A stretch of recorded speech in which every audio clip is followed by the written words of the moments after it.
صدقة، لا، لأن حسن الخلق كما قال محمد ذهب بخيري الدنيا والآخرة.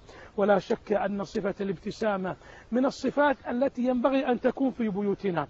نحزن والله كل الحزن عندما نجد أسرة لا يتكلم بعضها مع بعض، بنت لا تتحدث مع أختها، أحدهما يضحك إذا ضحك أو تبسم يعني تبسم كما يقولون بسمة صفراوية، لا، ينبغي للرجل أن يبتسم وأن يمازح وأن يضاحك الناس، وهذا ترى خلق رفيع وخلق جميل من نبينا صلى الله عليه وسلم حتى كان مع الناس.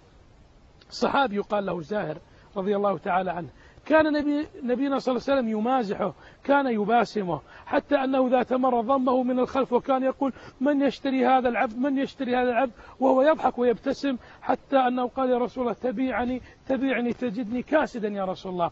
الرسول في بيته صلى الله عليه وسلم يجعل عائشة وهي ترى الأحباش وهم يلعبون ومع ذلك يصنع السعادة لها. أيضا نجد نبينا صلى الله عليه وسلم يا كرام ويا كريمات عندما يكون متزوج من أكثر من امرأة يجلس ويضع رجل على أم سلمة ورجل على عائشة، ثم بعد ذلك يأكل تلك الخريزة التي هي شيء من الإبط والسمن، ثم بعد ذلك لا تأكل أم سلمة فتأتي عائشة وتلطخ وجه أم سلمة أو وجه سودة كما جاء في الحديث الذي صححه الألباني.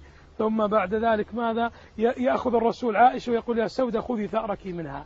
هذه الابتسامة التي هي تريح القلب، هي تجعل الإنسان مطمئن، هي من صفات سبحان الله حتى الناس العقلاء، حتى أنه في مثل صيني يقولون فيه الذي لا يستطيع أن يبتسم لا يمكن أن يفتح متجرا.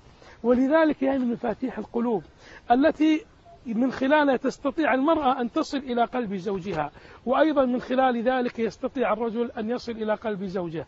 أنتم خذوا مثال، لو طفلا صغيرا عمره سنة أو سنتين وإذا رأيته وكشرت في وجهه وربما لم تبتسم يخاف منك، فكيف لو تبسمت معه؟ فكيف لو صنعت هذا له؟ كيف يتعلق بك؟ فيحتاج كل واحد منا أن يتعلم لغة الابتسامة، لغة الفرح، لغة السعادة التي والله لا تساويها ملايين.